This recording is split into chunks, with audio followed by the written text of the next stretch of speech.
The Echo Chamber, brought to you by the Holmes Report and produced by the international broadcast specialist Marketeers. Sponsored by the Bullet Group, putting you in tomorrow's conversations today.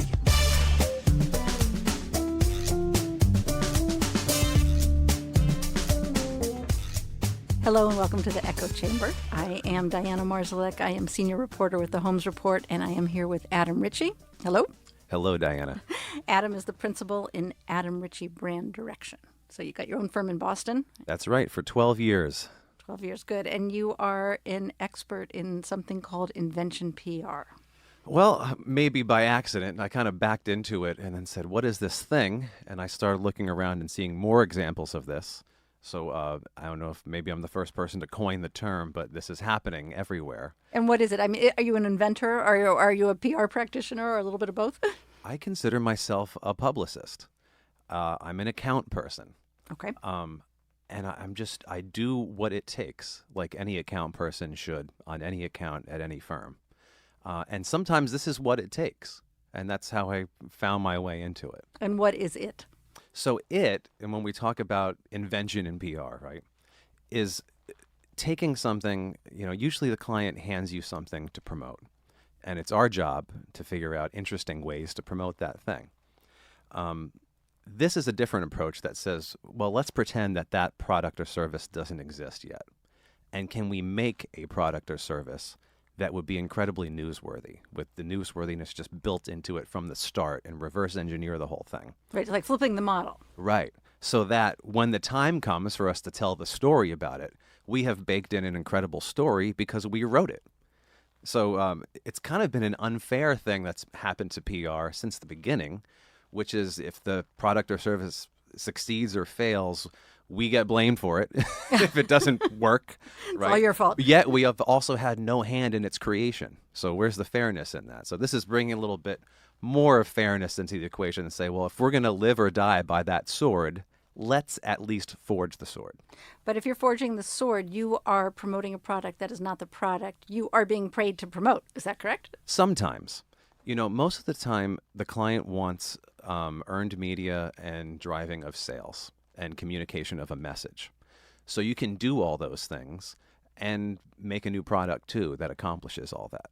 Okay, so maybe you can give us some examples to help us get our head around what we're talking about. Sure. Okay, so there's three types that I've seen so far. Three types of invention PR, or three types of products? Okay. Three different models of what I call invention in PR. Type 1 is where you create a new category of product that never existed before, and it has that newsworthiness built into it. Type 2 is like Type 1 light, which is you're creating a new line of products. Maybe it's a type of product that has existed, but this line is built around a story that you've written. Okay. And Type 3 is where you take something and transform it into something else. So when you ask, what if you do if the product already exists and the product's the product? Well, you can transform something that's on brand and accomplish that objective. So I'll give you three examples. Yes, please. Okay, so example 1, where you're creating a new category of product. There was a campaign that we did that the Holmes Report recognized, which we're very happy about and very appreciative. It's called Trip. And it was the world's first album on a beer can. So we invented the world's first album on a beer can. That was a category that did not yet exist. An outside example of where I've seen this is like Carol Cone on Purpose and My Special Aflac Duck. Yes. Where this was a type of product. She invented a category for a thing. So first robotic social comfort product for children with pediatric cancer. Mm-hmm. First album on a beer can. So we're inventing categories. Type 2 is where you're creating a type of product that did exist before, but you've got news baked into this line. And I'll give you two examples of this. The first is a campaign we just did called Mix It Up for a chain of organic cafes called Life Alive. Mm-hmm. And they had a menu, and it was fantastic, but there wasn't newsworthiness in those menu items. So we said, let's collaborate with a cohort of influencers from the healthy living, the wellness, the food, the student scenes, and let's bring them together. Let's make sure that they're all from diverse backgrounds.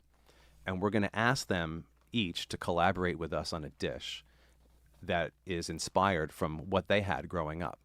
and we're going to name those dishes after their Instagram handles. Fun. And we're going to sell them in the cafe, and a portion of proceeds will go to the wellness nonprofit that they get to choose. So we're not inventing a brand new, it's a grain bowl, right? Right. But there's something special about this grain bowl, and there's a story literally baked into it. And that story, though, is also tied directly to the client. Yes. Which is different. Well, let's go to number 3, and well, then we're we'll going come to back. the message. So the one I didn't do in this type 2 is Hearts on Fire. So right now, that's not a client, it's a friend of mine that's in the PR department. They came up with this idea to create this line of jewelry with a nonprofit called Girls Inc. And they brought the young women into the design and development and the CAD process and the marketing process of this whole line of jewelry. And now they're selling it, and a portion of proceeds goes back to Girls Inc. But the girls actually created this line, and there's certain aspects of this jewelry that it does things, it looks a certain way that none of it has ever looked. So they're not inventing jewelry, but they're baking newsworthiness into a line of jewelry. Now, would this line of jewelry had existed if it weren't part of the invention of PR? I mean, no, because it was created as a part of a campaign. To give you an example, one of the rings they made flips. There's diamonds on one side and rubies on another, because one of the young ladies, when she was pitching her idea, had something along those lines, and they said, oh, wouldn't it be interesting if she was flipping between these two things? Like, let's make a flip ring. So this was all part of that process. So then that's type 2. Type 3 is where you're transforming something into something else, as almost an avatar or promotional vehicle for the brand and its message.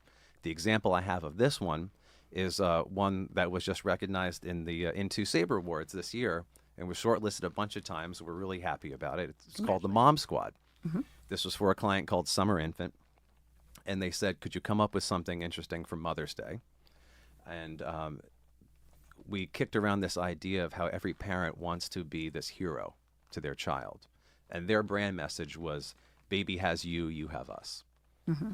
So what could we do around that? And what we came up with for them was the world's first team of all pregnant comic book superheroes. I love that. Did you actually make a book, a graphic novel, or a comic book? So we found 4 real-life women from different backgrounds, from all different parts of the country, and we brought out their superhero alter ego, and we paired each of them with a product.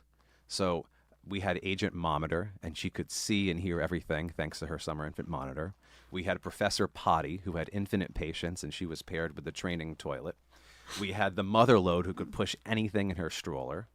And then we had Aquamom, who had the bath seat. She calmed the waters at bath. So I don't know if I love these characters or hate them as a mother, like they're the parents that you'll never be. Yeah, well, the idea is, baby has you. You're the superhero to the right. baby, and you have us. We're equipping you with this stuff to be this parent, and looking at every parent as a superhero and bringing out that within them. Those are great examples. What I want to return to the album on the beer can. Yeah. What was the client? What was that about? So it was a rock band called The Lights Out. Your rock band. Yes. So sometimes when you're coming up with something new, it's a case of dire circumstances, and you're backed into a corner, and you have no way out, and you got to invent your way out of that corner. Right. So it was album number 4, I think, for the band. And this band has always been kind of my petri dish for weird PR experimentation for the last 12 years. We had an album called Rock Pony that had a centaur woman on the cover, and this was back in 2011, 2012, we built an OkCupid profile called Rock Pony, and we fleshed it out the way a centaurist would answer all the questions. So her favorite foods were oats and water, her favorite movies were Seabiscuit and the Ring. At the bottom, we said this is lovingly maintained by the Lights Out, and the most creative messages the Rock Pony gets, she'll write back to you in character, and we'll get tickets to shows and merch, etc.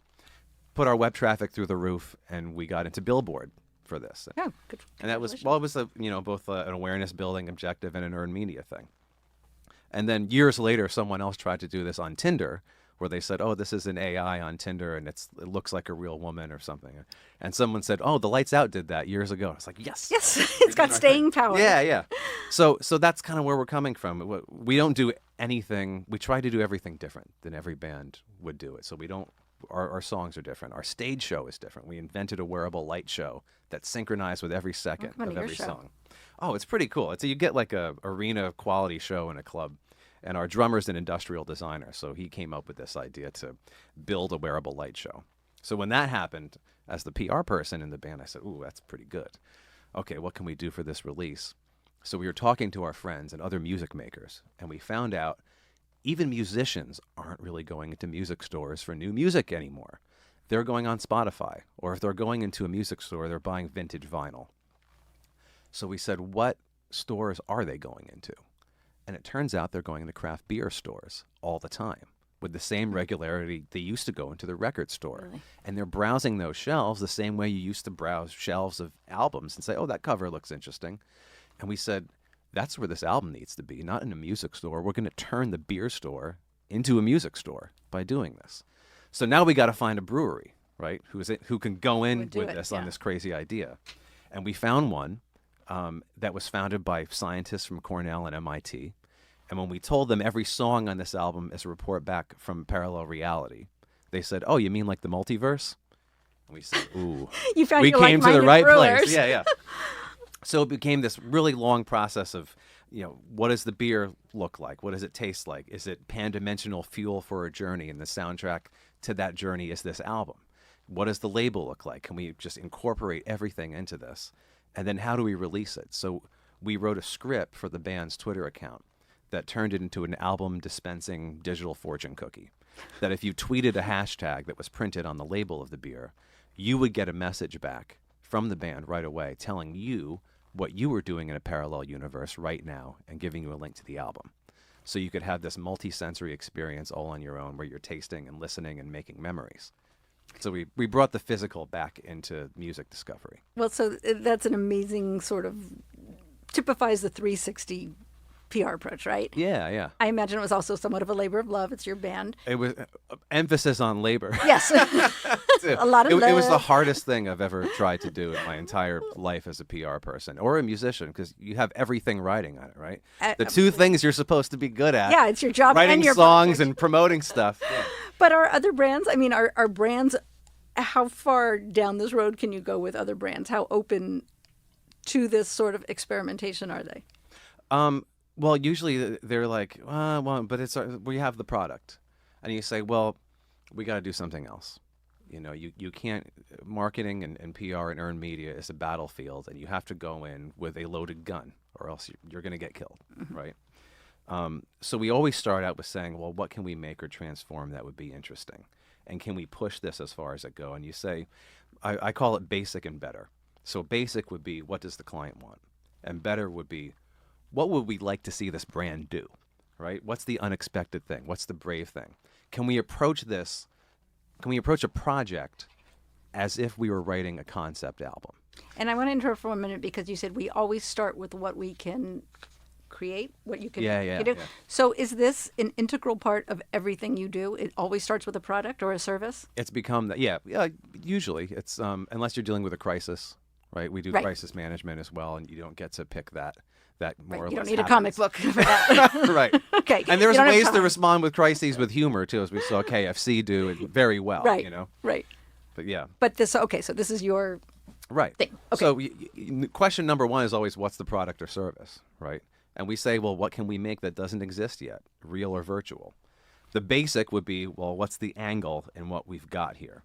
And the better is, in one move, how can we transform it into something newsworthy? Basic would be, what media should we target? Better is, how can we experiment with a medium? Basic is, how can we make news? Better is, how can we make history? Can we make this the first something in the world, right? Have you done that? Have you made history? Yeah, twice. First album on a beer can, first team of pregnant comic book superheroes in the last Done. year. You just need one more and then you got a trend. And finally I say, the basic is, well, what will the client think? And better is, does it make us laugh, cry, or say wow?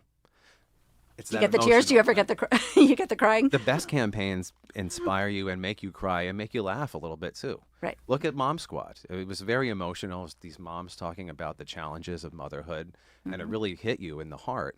Yet it was this ridiculous, amazing visual, like superhero pregnant people. Right, and you have to bring that humor to it, otherwise you'll cry all the time. Yeah, exactly. Well, it's emotional marketing is like a dartboard, and you're throwing those darts. It's more like cricket, and so there's a map It's a of slow emotions. Yeah. Well, you're saying over here is pride, and over here is joy, over here is nostalgia, over here, and you're just throwing those darts, and you're saying which darts are we going to land this time? That's how you do it, and it's also looking at a brief. When a client hands you that brief, it's like they're handing you a page out of a coloring book, and they want to see how you will color it. What you have the power to do every time that happens is to take that crayon, start it on the page, and then run it off onto the table, then run it onto the wall, then go out the door, and then down the stairwell, down the street with that, and say, here's where we could go. And it's always worth at least a stab at it. Well, I can, just sitting here, I can see your sort of enthusiasm and your excitement level and you getting into this. Are you ever concerned about your product topping what the client is bringing in? Can you out-create them? Yeah, that's the idea. Right. Hopefully that's what you're doing. Right? Yeah, that's why they're hiring you. Right. Yeah. Now, you must get particular sorts of brands that would be game to do this. Not necessarily. You can find the most boring brand in the world, and they have to do something. Because they're boring. Yeah, because they have no choice. If they just try and do the same, they're sunk. Right. It's the ones that are like a little bit more ambitious that you might have more pushback with, oddly enough. Is it more fun to work with the more boring ones? I love taking a boring thing. I won't ask you who they are. But... Yeah. And the first time it happened, it was really early in my career at another agency where I was on this great team, and we had a paper client. And you would think paper is about as basic as it gets. The whole Dunder Mifflin thing going on. Yeah, right. And we found a way to make it the coolest account at the agency. How'd you do it? Well, we found out that Neil Young, graphic designer, had chosen this paper to print a book on for Neil. And this graphic designer happened to have also designed some classic album covers from all the Laurel Canyon artists of the 70s. So we worked with him to reimagine all his iconic album covers on this paper and to tell that story. Well, you're talking about like some of the coolest projects you could do, right? But, I mean, you're talking about albums and, Yeah, I guess that's the key, is that you have to find that. So I guess part of it is finding that unexpected. Yes. And do we as an industry do that, look deep enough to find the unexpected, to find the nuggets that will turn into something great? We put too much emphasis on the finding and not enough on the writing. So when I hear people talk about PR as, we're storytellers, and advertisers say we're storytellers, and digital people say we're storytellers. Right.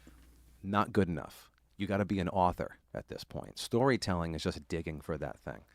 Authorship is totally different. So when Katie Couric describes journalism as journalism, the biggest job isn't telling someone what happened. It's making them care. Right. PR, when it's at its best, makes something happen that's worth caring about. And how frequently do you think that happens? Not often enough, but when it does, it makes a hell of an impact. Just the other month, Buffalo Wild Wings came up with a campaign called the Jewel Stool. Okay. And they found that more men schedule vasectomies around March Madness than any other time of the year. So they, how do you even find... Well, I'm sure they had this idea first. So the idea was to create a bar stool that would cool your balls and cool your beer at the same time. And this was a PR invention. And they said, well, where's the research and what's the timing? And this was, boom, brilliant. Not every Buffalo Wild Wings had to have one. It just had to exist somewhere. They existed in the stores? Yeah. They had a couple locations that had them. It doesn't have to be through the entire chain. That's the thing. That's the cool thing about Invention PR. It just has to exist somewhere. And that is talking about really targeted PR. Yeah. Okay, look at IHOP and the Pan Caesar. So they stole National Pizza Day away from the pizza brands by making a pancake pizza called the Pan Caesar, which you could order through DoorDash. Total PR invention. Right. And it stole a holiday away from a totally other segment, which was like pirate level PR and incredible. Halloween, Reeses candy converter. Mm-hmm. They invented a machine that would take your junky candy that you didn't want and turn it into Reese's peanut butter cups. I remember that one, actually. Okay. Yep. Let's keep going. Sanctus, a mental health organization, made lifefaker.com. That was a fake online service to create the perfect life that you could display on social media. So it had pictures of infinity pools and all those tropes that you could load up your feed with to talk about mental health and social media and FOMO and all that impact. No, that's a PR invention that is a service, not a product. Right. The home that runs on Dunkin'. Yes. Dunkin' Donuts made this home that ran on spent coffee grounds. You could rent it on Airbnb. JetBlue had Get Packing, which was a board game that they sold on Amazon that was about travel. Fruit of the Loom had the Professionals collection, which was this line of sweatsuits that looked like formal wear. Oh, I missed You could that buy one. it. KFC had extra crispy sunscreen. You know, the list goes on and on and on about these products or services that were created with earned in mind. There's a little hearkening of PRs, like old-fashioned PR stunts in there. Yeah. Is it not? Yes, but there are all these things, if you look at them, communicated a brand message. And Right. that's what it's getting back to. Well, what are we saying about the brand? And it's also showing the personality of that brand, too, made physical. And when you do this, you say, is this product the ideal physical manifestation of the brand? If we could take everything about this brand and bring it into the real world in a three-dimensional, tangible thing, does it embody that? So it's a communications tool, too, as well as, is this a desirable product that someone would actually pay money for? That's the other question. And do these sell? Yeah, I mean, for Trip, for example, we sold out of it twice. We sold out of the whole first batch, and they had to brew a whole other batch. So that was twice as big, and we sold out of that, too. That's one of the final filters you ask yourself when you're doing this, is you say, in the end, will somebody actually buy it? Will it earn media just by existing? And also, you know, the thing I haven't talked about yet is this worth a chunk of your life? And when we talk about work, and, you know, if you're running a practice like me, I do the planning and I do much of the execution. And whenever I look at a project like this, I'm basically signing myself up for a 6-month or a 1-year tour of duty through this. And I say, do I want to spend my life working on this? Will I get out of bed excited every morning to go keep chipping away at this thing? Will I experience moments of joy when it gets impossible? And it always gets impossible. There are times through each of these projects where you just feel like this is not going to happen, or deadlines aren't going to get met, or maybe nobody cares, and it has to be worth it. And part of that is understanding this theory called the unity of opposites. And it's the idea of two opposing things existing alongside and in harmony with each other within this field of tension. And I'll simplify it by saying, Please. Springsteen at a South by Southwest keynote address said, what drives so many musicians is this idea that you hold in your head of, I am the baddest ass in town and I suck, all at the same time. And I've heard someone like Lee Clow talk about this when he says, if you're doing something and you can't decide whether it's brilliant or it's the most stupid thing you've ever heard, that's it. And it's true. It's like it's the unity of opposites. If you're flipping back and forth between this is so dumb and this is so exciting, or like, I can't believe, like, this is idiotic, but this to totally work. Right. When you're doing that flip-flop, that's when you're on it. That's when you know. Excellent. All right. Well, I appreciate it, you being with us and sharing your wisdom Thank you. and your creative mind. Thank you, and thanks for giving a voice to the indies out there. We always appreciate it. We like hearing it. You've been listening to The Echo Chamber. Brought to you by The Holmes Report and produced by Marketeers. Sponsored by the Bullet Group, putting you in tomorrow's conversations today.